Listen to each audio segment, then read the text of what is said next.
a United States Senate subcommittee convened in Washington, D.C. in 1983 to hear testimony on the growing threat of prison gangs in America. The senators seated across the dais had read the briefings. They knew the statistics.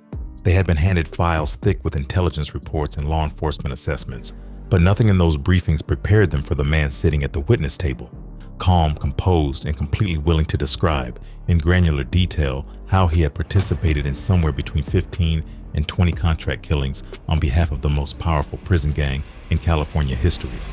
He sat there without a lawyer prompting his answers, without visible discomfort, without the defensive body language of a man trying to minimize what he had been. He sat there the way a retired tradesman sits down to explain his former line of work to someone who asks. His name was Ramon Alfonso Mendoza. He went by Mundo, and for the better part of a decade, he had been one of the most feared enforcers the Mexican Mafia, La M, had ever put on the streets of Southern California. The senators listened as Mundo described an organization so structurally sophisticated that it governed drug distribution across Southern California from inside prison walls. He described a brotherhood that enforced its will not with threats, but with bodies, with a level of violence so routine and so systematic that it had become, in his words, second nature. He described murders carried out with the mechanical efficiency of a business operation, murders in which the decision to kill someone, a drug dealer who refused to comply, a rival who said the wrong thing in the wrong room, a man whose wife wanted 100% of the divorce settlement instead of 50, was made with less deliberation than most people use when choosing what to order at a restaurant.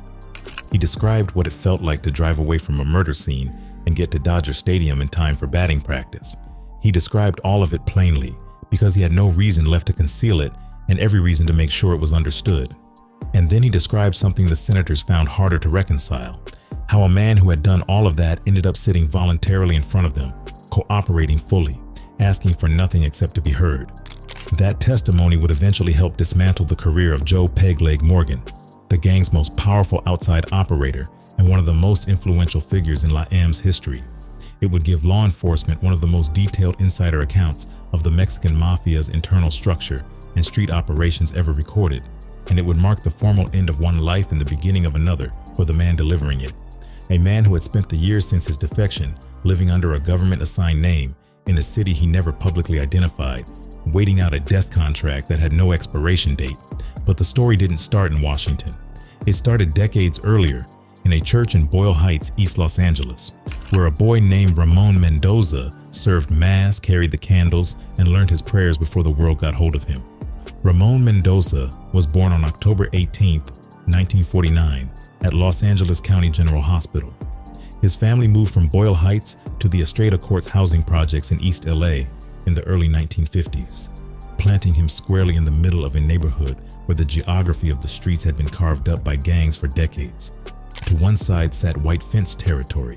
A few blocks in another direction ran the foundation of Barrio Nuevo Estrada, VNE, the gang whose reach would eventually absorb him completely. He was raised in the Our Lady of Resurrection Parish, serving as an altar boy. That fact seems almost impossible to reconcile with what he would later become, but it was not coincidental and it was not ironic. The Catholicism was real. The faith was genuine, at least at first. What happened to it, and what eventually happened to him, is a story about what fills the space left behind when a child's world gets violent early and often, and nobody gives him a framework for processing it except the one the street provides. His stepfather was physically abusive. Mundo described a home where violence was not exceptional, it was the climate. His stepfather beat his mother. He beat Ramon. And while Mundo, even decades later, refused to use that history as an excuse for anything he did, he was honest about what it planted in him. In an interview conducted years after his defection, he said, "I believe in retrospection. Not as a kid, I didn't know why. But now I look back and I say he was probably jealous because I represented the other man in my mother's life." The stepfather had been bouncing him off walls since before he had the language to understand why.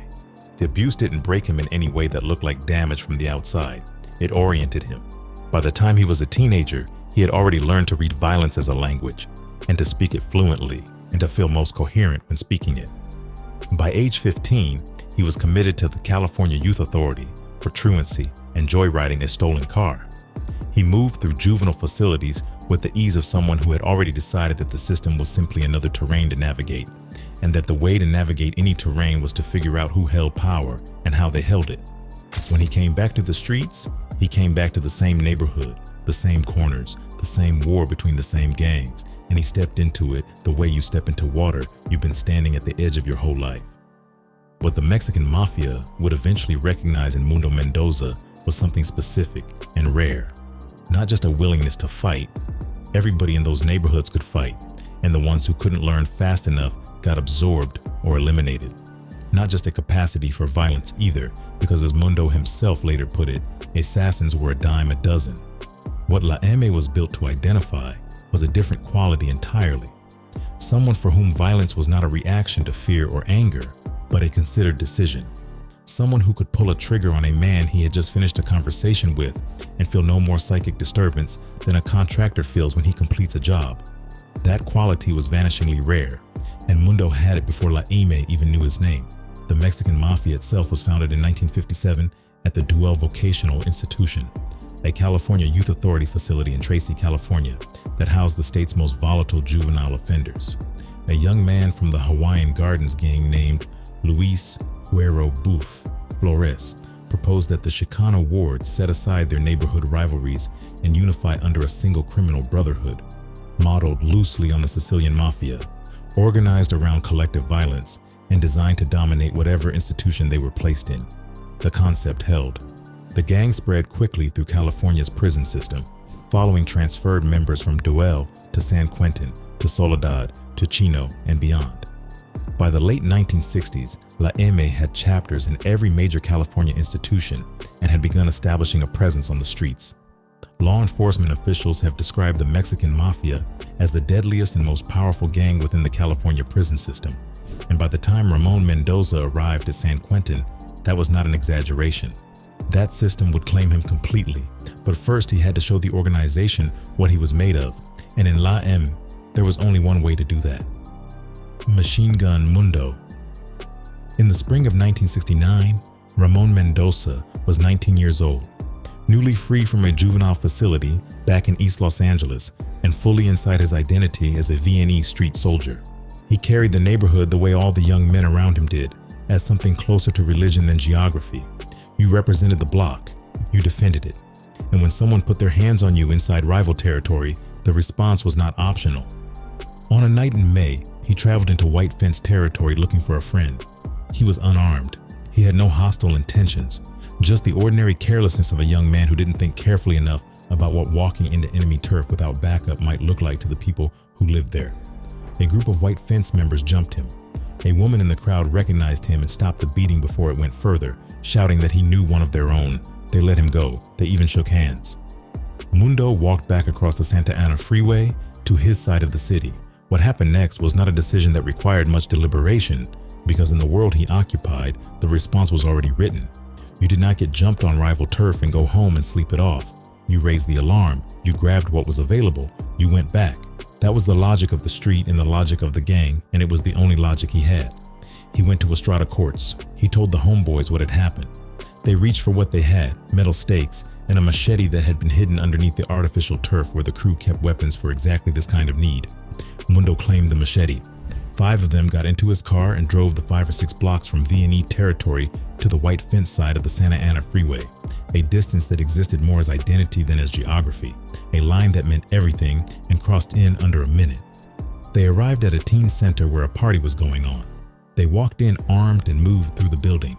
A witness later told investigators that a tall, light-skinned young man came through a doorway upstairs yelling, "Kiva Barrio Nuevo!" Long live the neighborhood, and started swinging. The first man in his path was a teenager named Bobby Loco, one of the ones who had jumped him.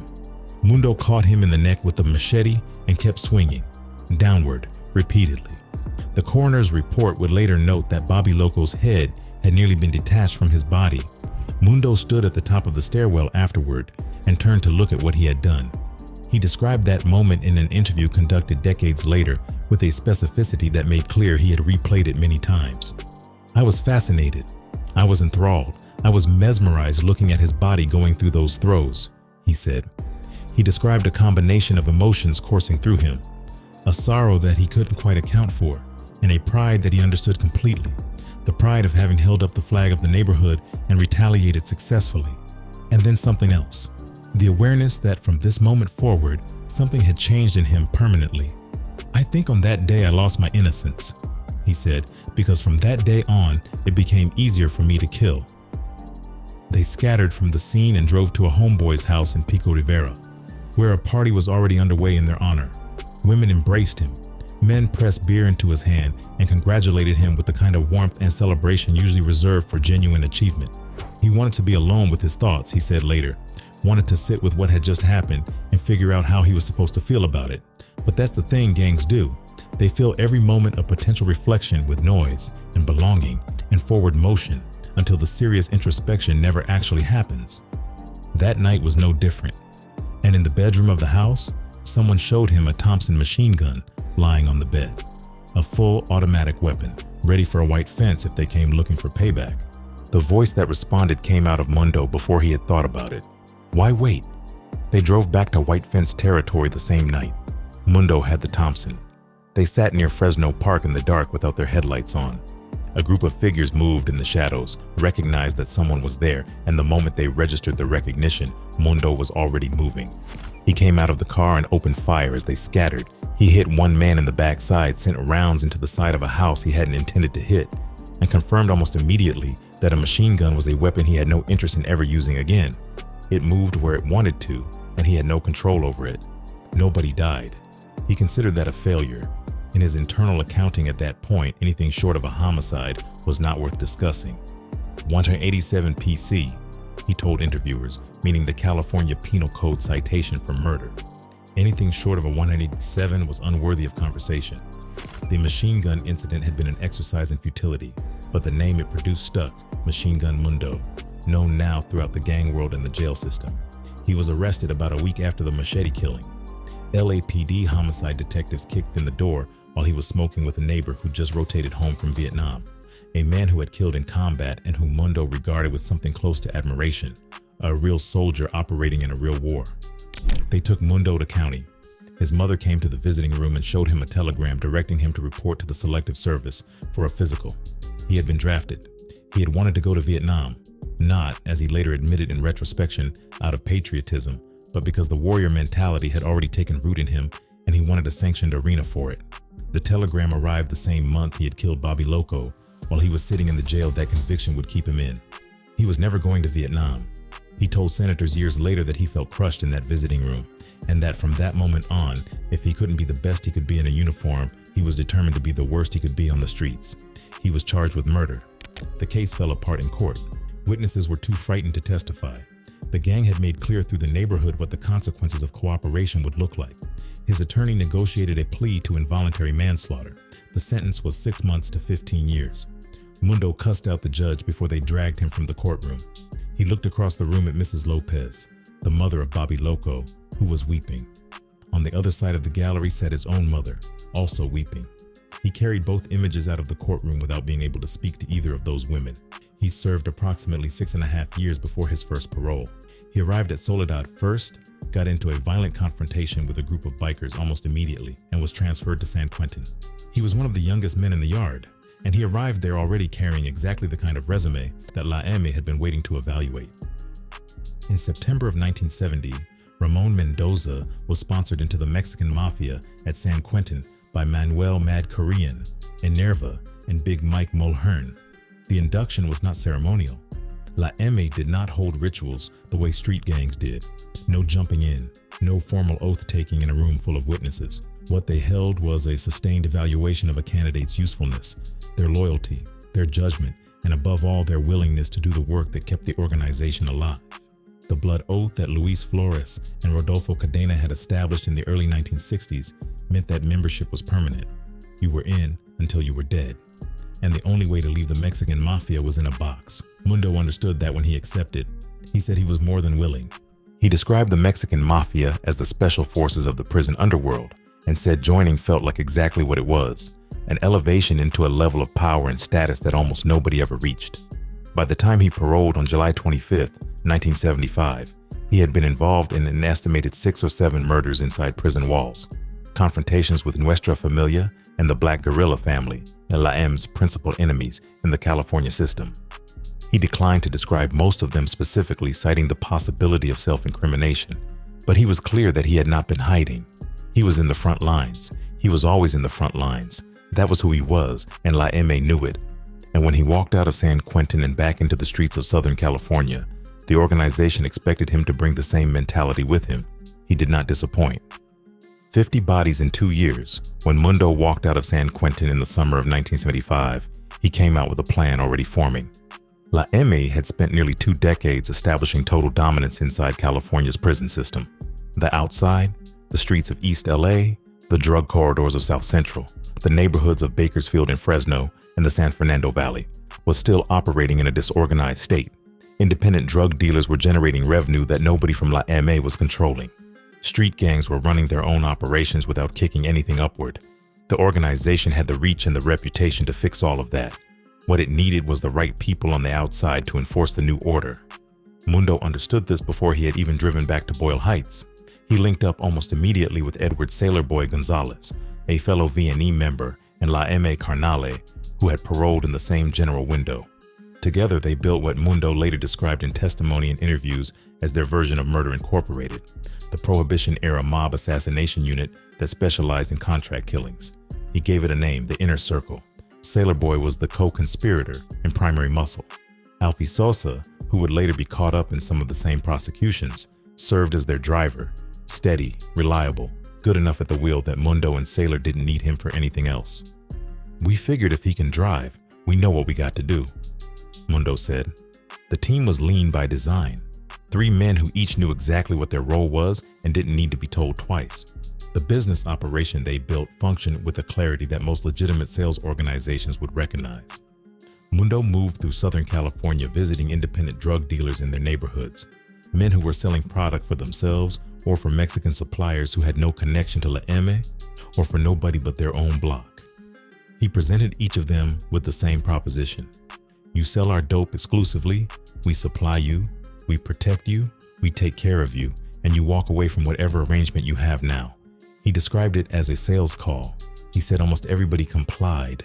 The ones who didn't, the ones who refused or laughed or tried to negotiate, were handled before Mundo had left the block. We would kill them on the spot for refusing, he told senators, and replace them immediately with somebody else. There was no follow-up meeting. There was no second conversation. The refusal was the last decision those men made. At the center of La M's narcotics operation during this period sat Joe Peg Leg Morgan, a white man from the Maravilla gang who had ascended through La M's ranks to become one of its most powerful figures, despite having no Mexican blood. His Spanish was more fluent than most of his carnals. His connections with Mexican drug trafficking organizations provided La M with access to heroin and cocaine at a scale that nobody else in the organization could match. Mundo made a deliberate decision to insulate him from the street-level enforcement work. Morgan was the cash cow. You did not risk the cash cow. "That's my part of the business," Mundo told him. Morgan agreed, and the arrangement held, at least until it didn't. Mundo described the killings of this period with a flatness that was more disturbing than any dramatic telling could have been. He and Sailorboy were devoted Dodger fans. On at least 2 occasions, they had targets to eliminate before game time, and the game accelerated the process. They would do what needed to be done, drive to Dodger Stadium, eat their Dodger dogs, and joke about the expressions on their targets' faces in the moments before those men had died. No horror in the memory, no darkness in the recounting. Just 2 men who had separated the work from the rest of their lives so completely that the 2 could coexist within the same afternoon without interference. He described the murders during this period as having become second nature, not a figure of speech, but an accurate clinical description of the psychological state he had reached. The killing that most precisely illustrated how the Inner Circle operated took place in October 1975 in Bakersfield. The targets were Danny and Ronald Rea, brothers and members of a rival prison gang who had been selling narcotics in territory that La M considered its own, and who had connections to a gang that Mundo had personal grievances with going back to his prison years. He planned the operation the way he planned everything, carefully, without room for improvisation. He enlisted a woman from a Bakersfield gang, known by the nickname Cycla, to gain entry to the residence. She knocked on the door. Sailor forced himself in at gunpoint the moment it opened. Mundo came out of the car and walked in behind him. They isolated Ronnie Reyes in a bedroom, questioned him, and when the interrogation produced nothing useful, they killed him, stabbing him with a pair of scissors, attempting to suffocate him with a bag from the closet, eventually stabbing him to death when neither of the first two methods finished the job quickly enough. Then they waited in the residence for hours. Woodsy Reyes, the primary target, the one who had made the comments that had drawn Laim's attention, arrived later that evening with a young woman. Saylor grabbed Woodsy. Mundo moved the woman to a separate room, blindfolded her, gagged her with socks, tied her to a chair and told her they were not there for her, that everything would be okay if she didn't cry out. She nodded. She stopped trembling. He tied off the knot and walked back into the other room. When Woodsy refused to give up the money, the drugs, or the weapons, Saylor gave the thumbs down signal and Mundo opened fire. He shot Woodsy multiple times. He told a 60 Minutes interviewer years later that Woodsy's voice trailed away like the Wicked Witch melting in The Wizard of Oz. He clarified immediately that he was not being cute. That was simply the image that came to him, his actual memory of the sound of a man he had just killed. They were arrested coming off the Grapevine, southbound on the I-5, at a 76 gas station on Lake Hughes Road. Police vehicles on both sides of the highway, a voice on the intercom commanding them to pull over. Mundo knew immediately what it was. He pulled over without incident. The contract murder that preceded that arrest by just a few weeks came in November 1977 and illustrated a different dimension of Laim's street operation.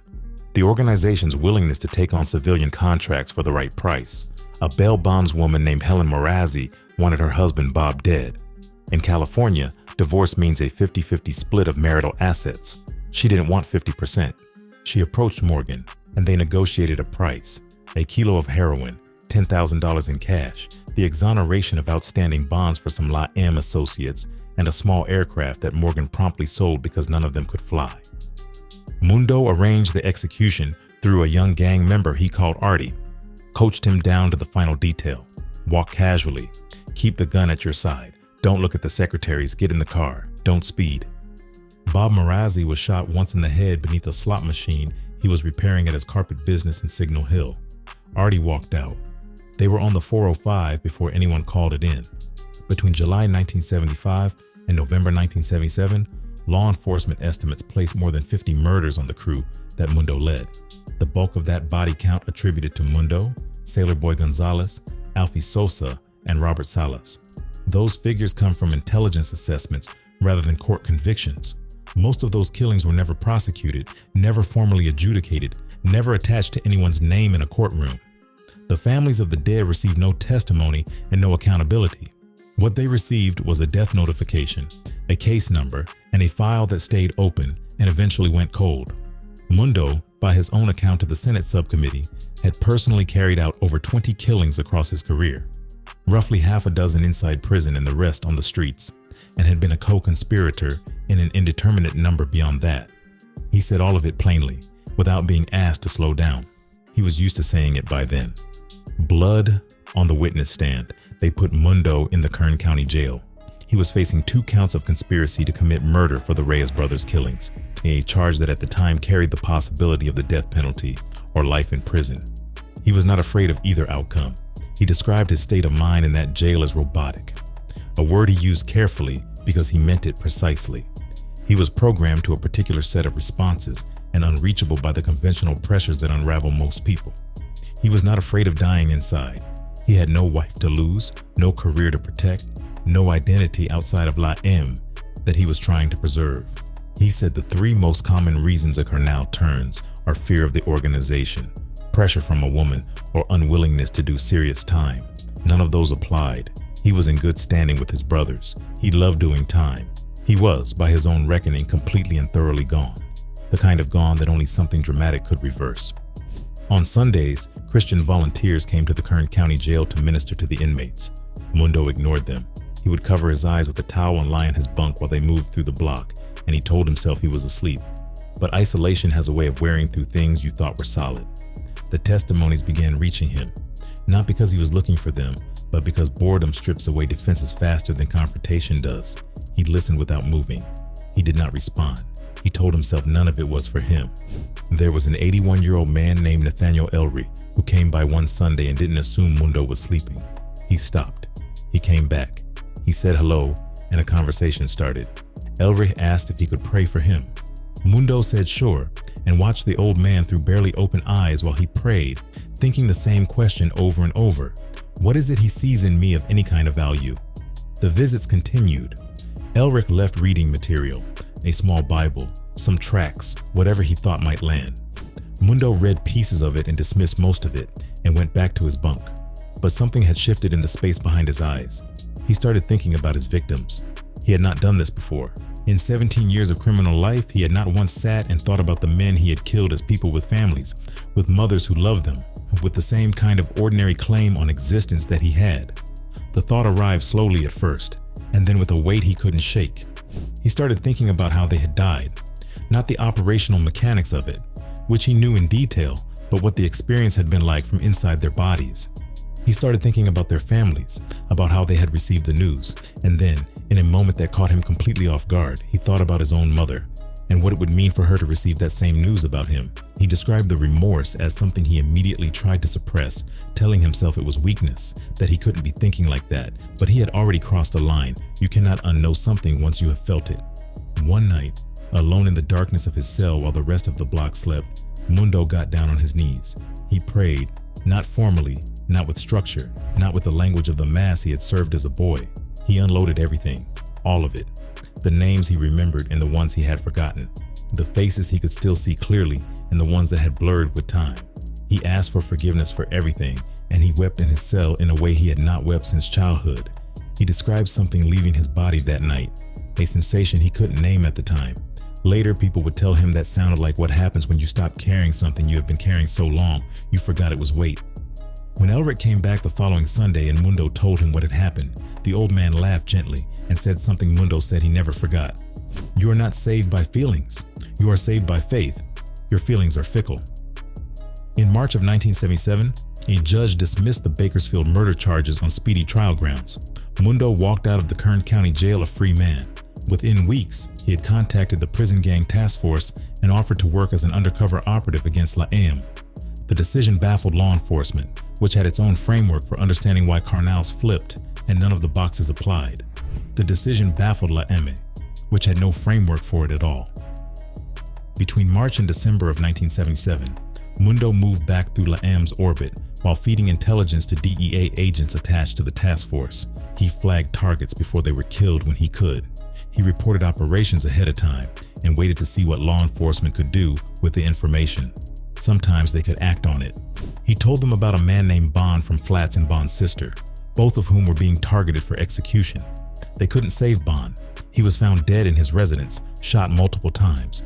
They warned the sister, who moved to Huntington Park. Within a month or two, a man dressed like a mechanic knocked on her door and shot her to death when she answered. Some people he could save, some he couldn't. That was the weight he carried through those months, and it was a different kind of weight from anything he had carried before. The weight of caring about the outcome, which was something the old version of him had not experienced. In December of 1977, the California Appellate Court reversed the dismissal of his Bakersfield case, and Mundo returned to prison to serve the remainder of the sentence. His cooperation continued from inside and after his release in October of 1982. In 1978, he testified at the second-degree murder trial of Joe Pegleg Morgan, the man who had been Laem's most powerful outside operator, the man whose drug connections had built the entire narcotics infrastructure that Mundo had enforced for years, the man who had been the engine of the inner circle's most lucrative work. Morgan was convicted. Mundo had put him there, and everyone in the Mexican Mafia knew it. That made him a target with no expiration date on the contract. He entered the U.S. Marshals Witness Protection Program. He received a new name, a new city, and the beginning of a new life. The Marshals placed him in New York State. He worked. He assimilated. He built something that resembled ordinary existence and found, to his own surprise, that he was capable of living inside it. That lasted about a year and a half. Then a marshal called and told him to look out his window and assess for anything unusual. Information had come in that the Italian mob, working a traded contract with the Mexican Mafia, knew he was in New York. They needed to move him. The throughway was closed because Ronald Reagan was in the state, so Mundo drove himself to a racetrack called Batavia Downs, where the marshals were waiting. Snipers were already positioned in the hotel overlooking the lot when he pulled in. They rushed him inside, ran a threat assessment, asked him who he had spoken to, and relocated him again to a city in the South that he has never publicly identified. He spent the years that followed rebuilding from nothing, the way people do when the government has replaced their entire identity and they are left to decide what kind of person to build inside the new name.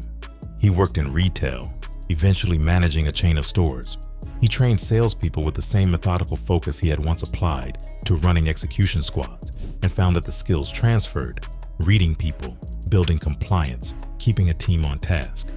He wrote a book, Mexican Mafia, Altar Boy to Hitman, also published as The Gang of Gangs, an insider account of La M's operations, his own crimes, and the religious conversion that had redirected his life.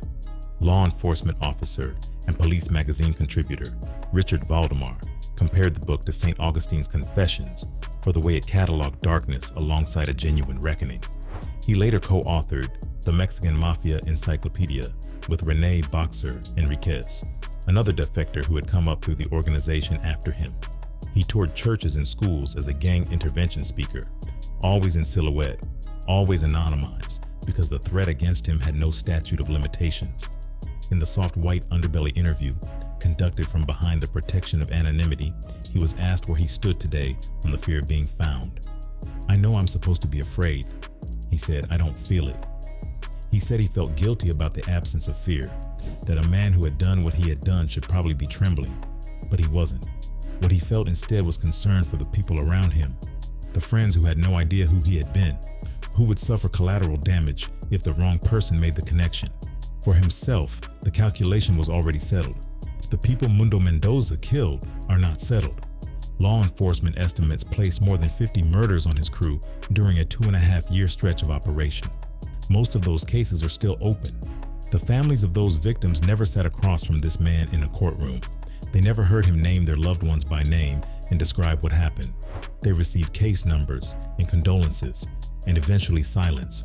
The drug networks he enforced into existence continued operating after he walked away from them. The street gangs La M, controlled through violence and taxation, the Sureños, the neighborhood sets that carried out the organization's street-level work, kept absorbing young men from the same kinds of neighborhoods Mundo had grown up in, kept offering them the same belonging and the same eventual consequences. And Mundo kept living, under a name the public doesn't know, in a city he has never identified, carrying the weight of a conversion that his former carnals called betrayal and that he called the only honest thing he ever did. Whether those two things resolve against each other is a question that has no clean answer. The murders don't reverse because a man found religion in a county jail. The testimony he gave doesn't undo the deaths he caused before he decided to speak. What Mundo offered, in the end, was not redemption from those facts, only a clearer record of them, a detailed account of how the machine worked, from the mouth of a man who had been one of its most reliable components. "You can control my body," he told the senators in Washington, borrowing a phrase that La M members used to reassure each other in lockdown. "But you can't control my spirit." The gang had meant those words as defiance of the system. Mundo meant them as evidence of faith. In his case, both were true at the same time. And that might be the most honest thing you can say about a man who contained this many contradictions without resolution.